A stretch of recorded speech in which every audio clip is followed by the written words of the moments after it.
Hello and welcome back to Let's Play Malkin with me, Dawn. Let's confront the coven. And I did decide to hold on to the blood that we have. When Donald entered the circle, they began singing. He'd heard Middle One sing little snatches of things before, but had never heard Eldest Lady. Her voice was tuneful but harsh, while Middle One's tenor was gentle and earnest. The words were those they'd recited at Not's creation.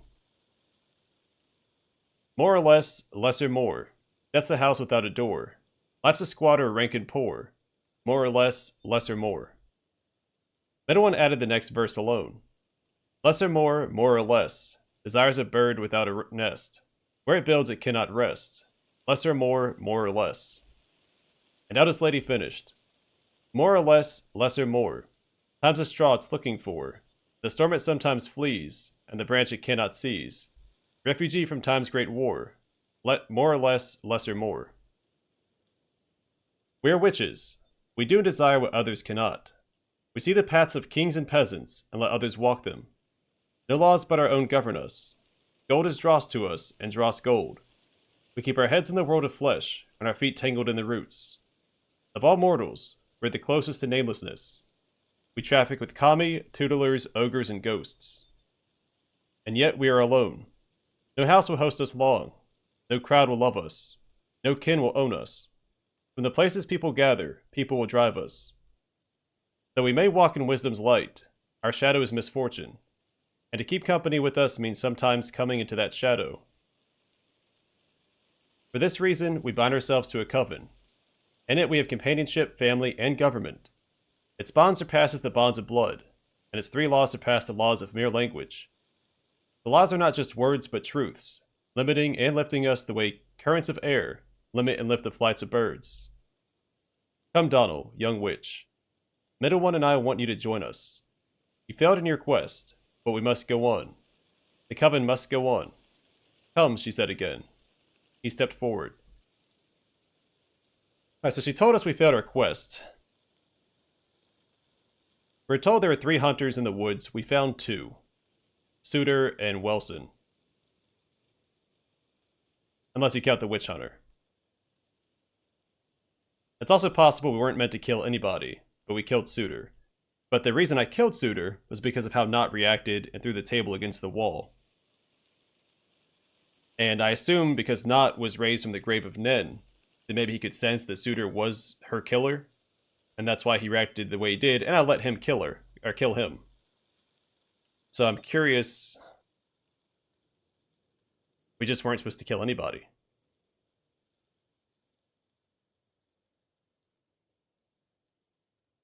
I'm not sure. You've kept so many things from me. And I will keep many more. But that is our way. What is witchcraft without secrecy? But I will share too. Of that you can be sure. The earth moved. The roots of the tree were shifting. The child, Middle One. Donald's stomach dropped. Child. Middle One did not respond to Eldest Lady's command. The witch only stared at the ground. Middle One, the child. Middle One whimpered, revealed what was beneath the cloth. It was the woodcutter's son, fast asleep. One leapt up and shook the tree. There were words in the shaking boughs and leaves. I am a husk where human feeling used to live, but I am not an idol whose curse or blessing you hags can solicit with your sacrifice. After all this time, am I but appetite to you? I, whose once outstripped desire to win a crown of leaves. I wanted vengeance, not this poor young thing. Return him to his father's cursed house. You should know by now how I despise your gifts. He will not accept the boy, but Donald makes us whole, said Eldest Lady. Middle One wept with relief. Why are you glad, Middle One? Eldest Lady asked. Unsatisfied, to withhold what he can from us. He won't be all he could. We won't be what we were. So I think that the woodcutter's father was the hunter that killed Nen. And that's why they tried to placate Malkin with his son. But we didn't manage to find him. I wonder if it's somehow tied to that axe. So I'm thinking with the axe, the storyteller in the tavern, in the Bonnie Joy Inn, We went back and tried to talk to him a second time, and it was a different event that prevented him from telling you the story. And I'm curious if we went back there enough times if he'd eventually tell us a story. Like, we have to go through so many hiccups before he actually tells us the tale of the Secret Sea. And then we could claim that axe and possibly... I'm going to speculate here. Maybe cut down the door with the moth on it? And rescue Woodcutter's father from the portal? I don't know. I just threw all that together just now. I'm trying to tie everything together that I didn't get done up to this point.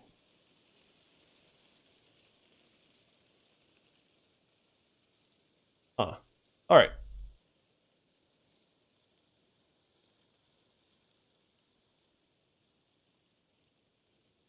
What were you planning to do with that child? Demanded Donald. Don't trouble yourself with that, said Eldest Lady. She looked defeated. A wizened, diminished creature. For many years had never been so apparent. Only a few more words to say, then we can go home. I am ready. Good, she said, touching him lightly on the cheek with the tips of her fingers, as if it belonged to an infant she was admiring. Good. Donna was surprised to see tears in her eyes. But even as Eldest Lady spoke, the sky darkened. Donna looked up. It was not a cloud passing over the sun. It was a cloud of insects. It moved slowly, a confused mass. No unity like you see in a flock of birds. Moths. Donna heard the crashing of waves and saw red curtains billowing at the edge of the clearing. The Congress, Eldest Lady shrieked. They can't interrupt us. Not now. This is our time. They'll meddle with us no more. You're still unbound, Donald. Step outside the circle and deal with them. Alright, the final moth is resistant to all damage types except cold and fire. Good, we have a cold sword equipped. The final moth has access to the Usher's abilities and resolution of contempt. A lot of enemies. So I have played through the other ending where we rejected the coven. And you don't get to do this fight if you do that. I was curious how one of the coven would play out. And this so far is much more exciting.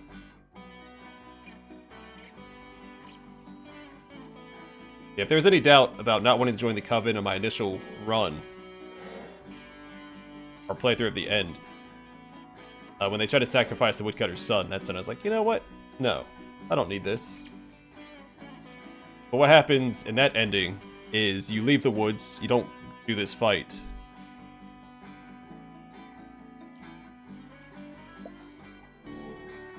And you just go, you lose your powers because you're no longer tied to a coven. Nott stays with the witches. Pharaoh forgets who you are because you're not a witch, so you don't have access to your familiar. And you go and you live an ordinary life. You die of old age.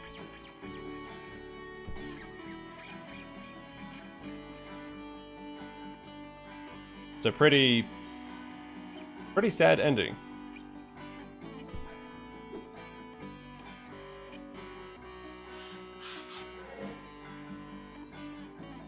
Reminds me a little bit of the ending of the Polar Express. Except for the main character in that remembers his journey to the North Pole. But, like his sister and everyone else can no longer hear the bell at the end. It had the same feel as that.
Like I said, this is a lot of enemies. 2 damage, that's no good.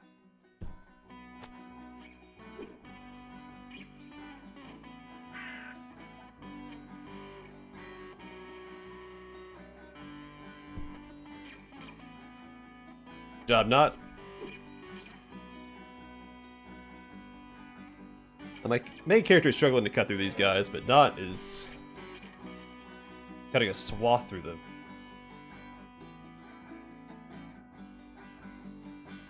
Alright, let's probably heal up here. And give ourselves a little buff.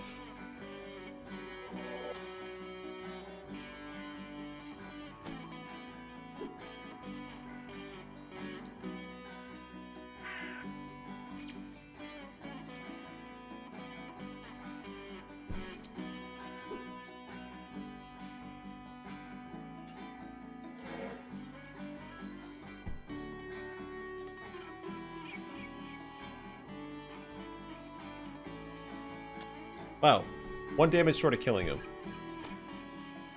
Son of a gun.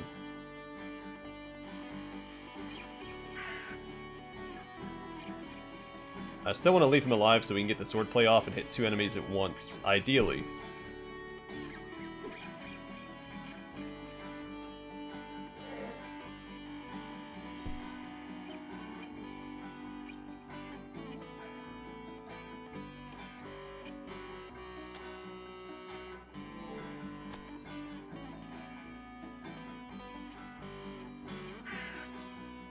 Same thing, I'm gonna hit this guy so we can hit this guy.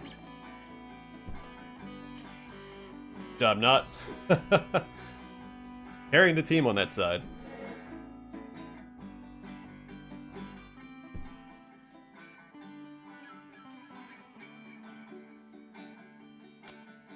Dang it.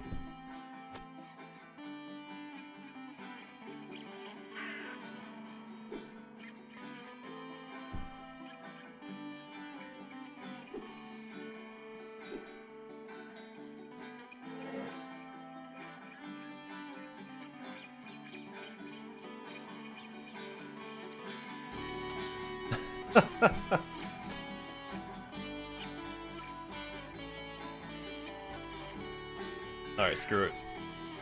Take that guy out. Being a menace.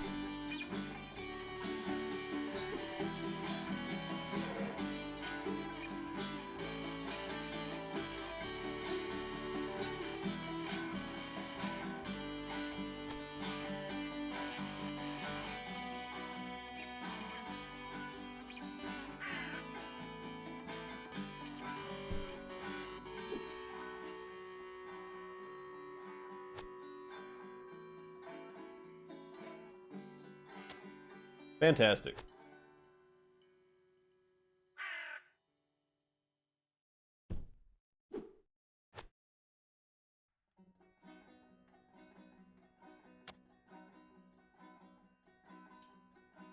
Alright, Pharaoh can take her out in 2 turns.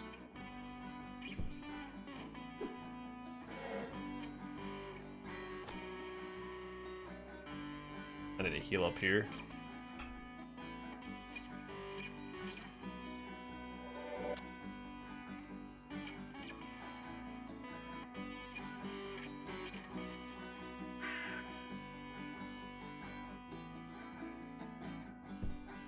I should have healed him up instead.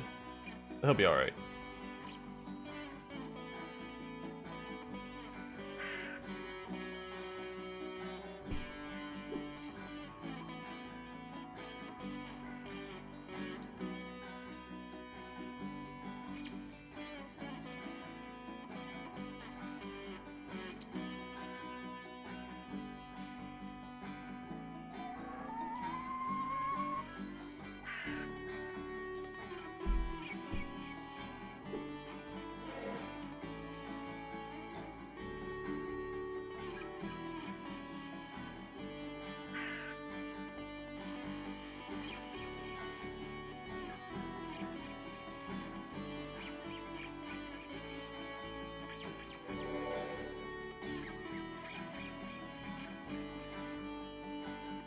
Alright, start at the left and work our way right.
The warding that had protected Middle One and Eldest Lady during the Congress's attack crumbled when the last moth flew away. Both witches were faint, and exerted themselves almost as much as Donald had. "Come," was all Eldest Lady could manage. She took Donald's hand and brought him into the circle. The binding was soon accomplished.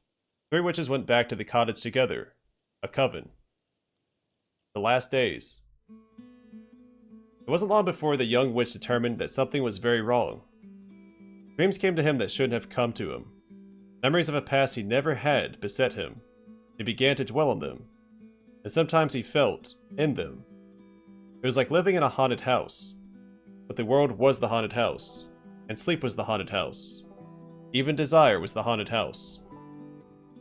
In his first days in the coven, Donald had thought of leaving, of learning all he could, then asking for a coven breaking, but it always seemed impossible, or like something he could do another time.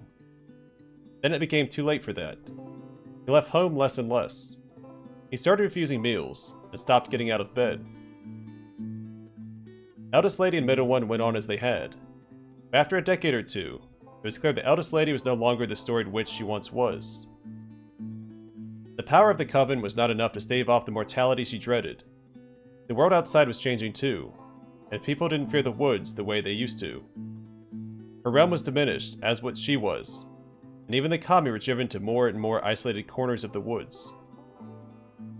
When the witch hunters finally found Eldest Lady's magical, moving cottage, the roof was falling in, the backyard was full of trash. Eldest Lady was dead on one of the beds. Middle One was trying desperately to thread a needle, and there was no sign of the young witch. Or more accurately, the witch who had once been young. A tree had grown through his bed.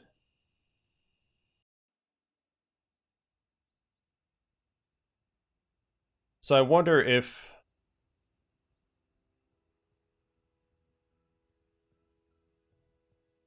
having the correct blood would have changed that ending as well.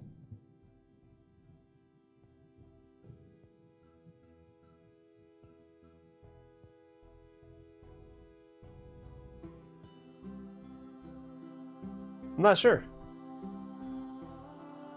Well, that was Malkin. I really enjoyed it. I think the art style really lended to the theme of the game. The music, while it didn't always fit, I felt, it did grow on me. And it started, I guess, to make more sense, given the circumstances it arose in.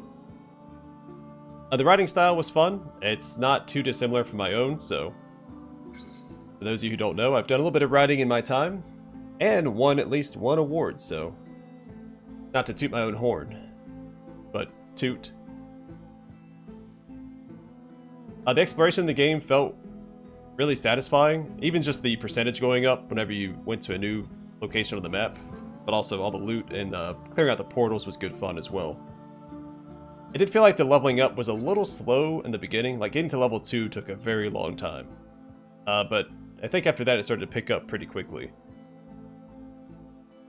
And of course, there are the things that I missed. We didn't speak to Zaris because I thought it was the way forward, so I missed at least one fruitful conversation. And I don't know if that's tied to finding the woodcutter's father or that door that we couldn't enter. But like I said before, I think getting the axe may have been the way to access the door, but I'm not sure.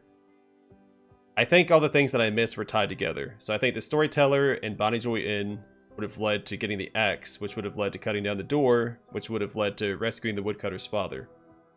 Because I explored everywhere on the map at 100% completion. It's also possible that the other two doors in the Abbey may have led to something, but I'm not sure what. Because I didn't try that. I did play through both endings here, either joining the Coven or not. I'm not sure. I mean, they're both pretty sad endings. I don't know which one I prefer. At least my character didn't die alone. I mean, he didn't die alone in the other ending either, because he had his family there. At least it said that he would recollect his some of the memories of the woods when he was old. Man, Man, I feel like something that I missed would have led to a different ending. I do think maybe turning into a tree was a little better, because one, you're a tree, in a way, immortal. But also, you didn't lose Pharaoh or not. I think Pharaoh leaving was probably the saddest moment in the other ending. It didn't happen right away, it happened over time. It's like he started flying further and further away for longer periods of time, and then one day you look up at him in the tree and he just doesn't recognize you. So that was sad. Man.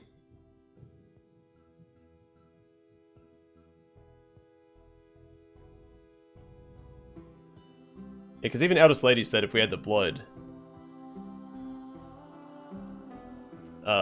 she would have become what she once was.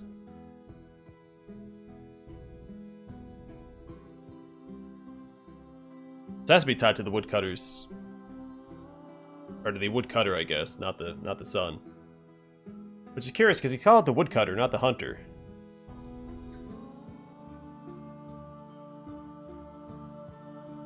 That also explained why the tree is right next to the woodcutter's hut. Just about tied to all that.